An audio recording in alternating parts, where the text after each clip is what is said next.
Hola mis queridos estudiantes y bienvenidos a una nueva sesión de nuestro curso Bioestadística. Hoy estaremos hablando acerca de la estadística descriptiva, pero en el caso bivariante. Vamos a distinguir entre dos grupos, cada uno respecto de las variables que hemos trabajado. El primero para las variables de tipo cuantitativo y el segundo para las variables de tipo cualitativo. ¿Les parece entonces? Comencemos con ello.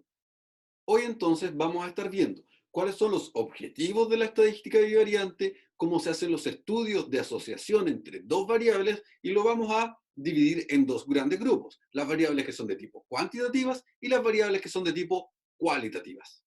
Vamos entonces con eso. Lo primero es contarles que el objetivo de la estadística bivariante es justamente lo que tenemos aquí descrito, y es estudiar, analizar, revisar si existe asociación entre dos variables en esta ocasión.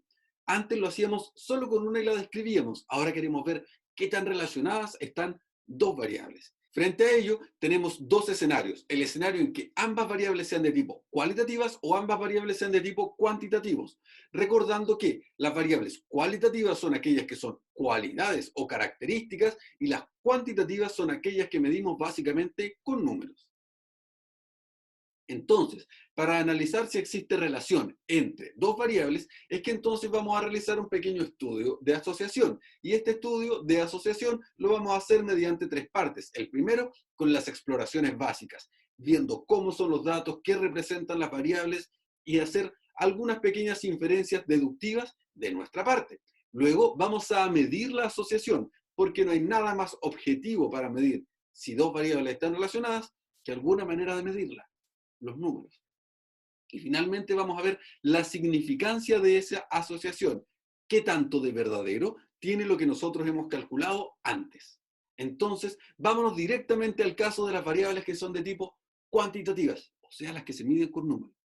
Cuando sean variables de tipo cuantitativas, vamos a recurrir a un gráfico especial que se llama gráfico de dispersión, el cual en la parte de abajo, o sea, en el eje X, va a tener a una variable y en el otro eje, el eje Y, eje vertical, va a tener a la otra variable. Y cada uno de los puntos va a representar cada una de las observaciones y esta nube de puntos es justamente lo que conforma el diagrama de dispersión. Ahora este diagrama tiene algunas características. Este diagrama va a poder tender a ir hacia arriba, ir hacia abajo o no ir hacia ningún lado. Si va hacia arriba, como en el caso del A, en ese caso nosotros diremos que nuestras variables tienen una relación directa, es decir, a medida que una aumenta, la otra también. Mientras que en el caso C, las variables tienen una relación inversa, es decir, a medida que una aumenta, la otra disminuye. Y en el caso B, nuestras variables no tienen relación alguna, porque claramente no se muestra tendencia hacia ninguna parte. Esto nosotros lo vamos a poder calcular mediante un coeficiente que se llama R, y vamos a hablar de él un poquitito más adelante. Pero también vamos a tener otra forma de analizar estos gráficos, y es si es que nuestro gráfico se encuentra apretadito o nuestro gráfico se encuentra un poco más disperso. Eso nosotros lo vamos a llevar de la mano de una correlación fuerte o una correlación débil. Y básicamente es qué tanto se parece o qué tanto no se parece a una línea. El caso del gráfico que está aquí en la letra D se parece mucho más a una línea y está mucho más apretadito los puntos entre sí que los puntos del gráfico E. Y esto lo vamos a medir mediante ese coeficiente que está ahí, que es el coeficiente de correlación lineal de Pearson. Este coeficiente mide justamente el tipo de correlación que tiene. Es un número que se encuentra entre los valores de -1 hasta 1, pasando obviamente por el 0. Mientras más cerca esté del valor -1, nuestra correlación va a ser inversa. Y cuando pase a ser positivo y esté más cerca del 1, nuestra correlación va a ser directa. Si toma justamente el valor de 0, entonces no hay correlación. Y vamos a ver que vamos a caer en estos tres casos. En el caso A, la correlación está mucho más cerca de 1 o es positiva, se encuentra entre 0 y 1. Mientras que en el caso C, la correlación se encuentra más cerca de -1 o es negativa, está entre -1 y 0. Y en el caso de la letra B, justo toma el valor de 0 y no tiene correlación. Si tomara exactamente el valor de 1, lo que veríamos sería una línea creciente. Si tomara el valor exactamente de -1, lo que veríamos sería una línea decreciente. Pero eso es muy extraño que llegue a pasar en la realidad. Aquí lo que tenemos es cómo vamos a ver ese mismo coeficiente en relación al ser fuerte o al ser débil. Mientras más cerca esté de 0, entonces va a ser más débil. Y va a ser el caso que está en la letra E.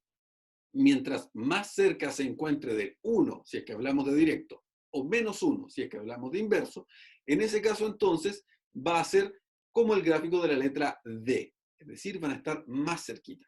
¿Sí? Mientras más cerca esté del 0, más separados los puntos. Mientras más cerca esté del 1 o del menos 1, en ese caso, más apretados los puntos entre sí hasta que finalmente lleguen a formar una sola línea. Ahora, de la mano del coeficiente R es que nosotros obtenemos el coeficiente R cuadrado. Y el coeficiente R cuadrado lo que muestra es qué porcentaje de la variabilidad de la letra I lo explica la variabilidad de la letra X. Y está medido justamente en un porcentaje. Es un número positivo que va entre 0 y 1. Recordar que todos los decimales entre 0 y 1 son porcentajes, pero solo basta multiplicarlos por 100.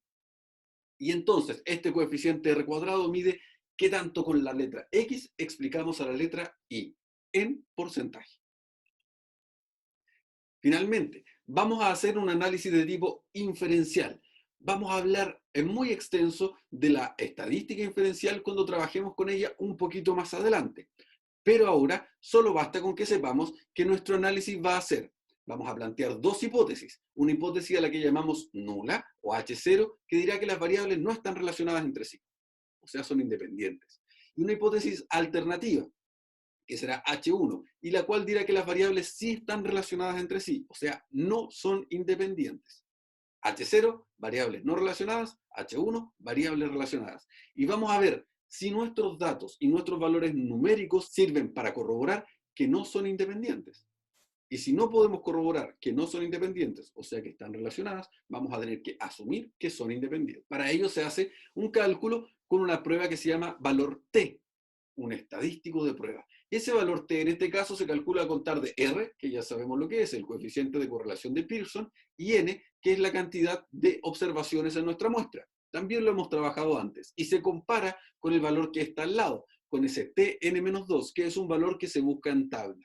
Y según ciertos criterios, vamos a poder decidir si rechazamos o no rechazamos la hipótesis nula. Y con ello entonces vamos a poder decir si nuestras variables están o no están relacionadas. Pero eso lo veremos en nuestra clase práctica. Y hasta ahí, mis queridos estudiantes, es la parte con las variables que son de tipo cuantitativas. Eso es lo que podemos hacer con los números. Gráficos de dispersión y analizar numéricamente con ayuda del estadístico T si es que nuestras variables están o no están relacionadas. Pero ahora nos quedan las variables que son de tipo cualitativas, que en esta ocasión tienen mucho más que trabajar.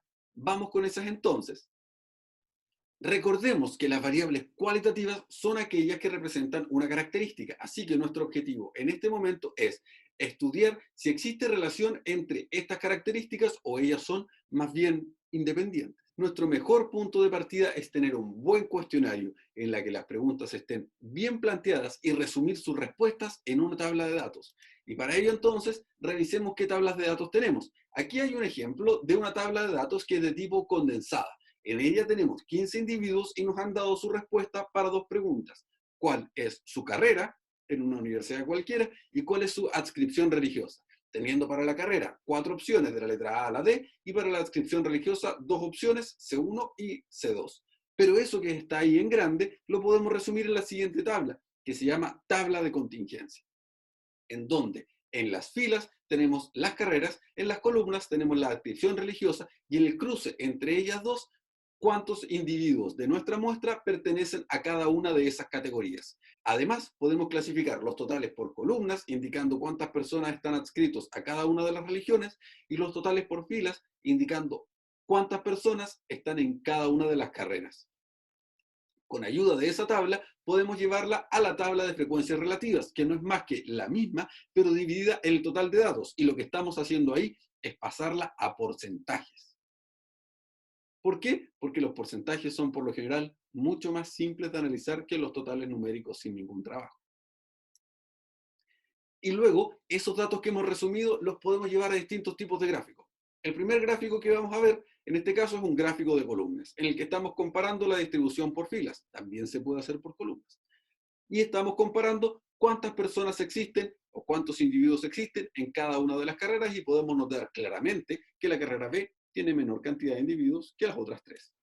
Existe otra clase de gráfico, el gráfico de sectores, también lo conocemos, y en este caso lo hemos hecho por la distribución por columnas. y en ella podemos observar que existen más personas adscritas a la religión C2 que adscritas a la religión C1. Eso es muy fácil de observar ahí. Note, cualquiera de los dos gráficos puede hacerlo por columna o por fila, y solo estamos dando algunos ejemplos. Pero estos gráficos son muy interesantes. El que está a la izquierda se llama gráfico de barras agrupado y el que está a la derecha se llama gráfico de barras apilado. En ambos casos lo que tenemos es las carreras en la base, en el eje X, y luego en cada uno de ellos hemos separado las religiones. Y así podemos comparar cuántas personas están adscritas a cada una de las religiones según la carrera en la que participan. En el caso del gráfico de columnas apilado, que es el que está a la derecha, además nos permite una observación rápida de qué carreras tienen más y menos estudiantes. Y en el caso del gráfico que está en el lado izquierdo, por ejemplo, nos permite comparar fácilmente en qué carreras hay mayor presencia de la religión C2. El mismo gráfico, pero ahora con las religiones en la base y distribuido según las carreras. Y ahí podemos observar cuánto hay en cada una de las religiones, cuántos estudiantes hay de cada una de las carreras, tanto en la versión apilada como en la versión agrupada. Y entonces, ahora vamos a ver cómo cuantificamos la relación que existe entre estas características. Para ello, recurrimos a tres coeficientes. El coeficiente chi cuadrado, que vamos a ver cómo se calcula, y el coeficiente de contingencia y el coeficiente de contingencia corregidos. Tienen más o menos la misma idea, que es ver cuánto es la relación que existe entre las dos características. Note que el coeficiente de contingencia y el coeficiente de contingencia corregido, los dos se calculan con ayuda de chi cuadrado.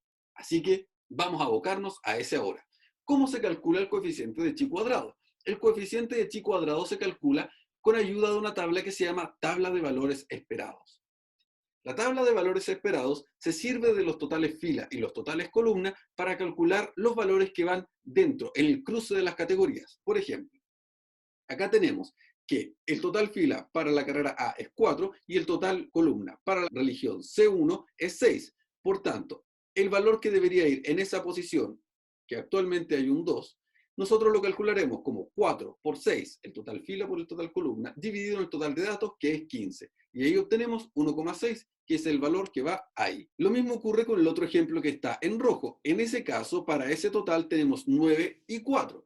Y 9 por 4 será 36, dividido en 15, entonces nos da el total de 2,4. Y ese es el valor que debe ir ahí. Así podemos completar esa tabla con los valores esperados. Con ayuda de esos valores esperados, podemos hacer este cálculo que está aquí planteado, que corresponde a, según cada casillero, restar el valor observado menos el valor esperado, elevarlo al cuadrado y dividirlo en el valor esperado, y luego sumar todos los valores que hemos obtenido para los casilleros.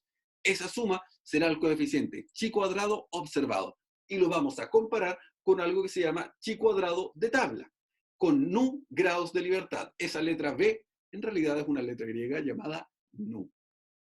¿Cómo calculamos los grados de libertad? Los grados de libertad son el número de filas, menos 1, multiplicado por el número de columnas, menos 1. O sea, en este caso, el número de filas, que es 4, le quitamos 1, 3, y el número de columnas, que es 2, le quitamos 1, queda 1, o sea, será 3. 3 grados de libertad. Y con eso vamos a una tabla de chi cuadrado o algún programa. En mis tiempos era una tabla, ahora usted lo puede encontrar en cualquier programa estadístico. Y ahí vamos a comparar entonces el chi cuadrado observado con el chi cuadrado de tabla y vamos a poder decidir si existe o si no existe relación entre nuestras características. Pero eso, mis queridos estudiantes, lo vamos a ver mucho más en detalle cuando hagamos nuestra práctica, con algunos datos y un buen programa estadístico. ¿Por qué? Porque lo mejor que podemos hacer es justamente practicar y trabajar cada uno. Y eso es todo lo que debíamos ver respecto de estadística bivariada. ¿Ves que es muy simple? La estadística descriptiva en general es de bastante fácil manejo. Lo único que debemos hacer es adaptarnos a los conceptos con los que vamos a estar trabajando. Y ahora ya estamos listos para hacer nuestra práctica con software estadístico. Así que eso será materia de nuestras próximas sesiones. Por ahora, yo me despido. Te invito a que sigas estudiando y nos vemos en nuestra próxima clase. Que estés muy bien. Chao, chao.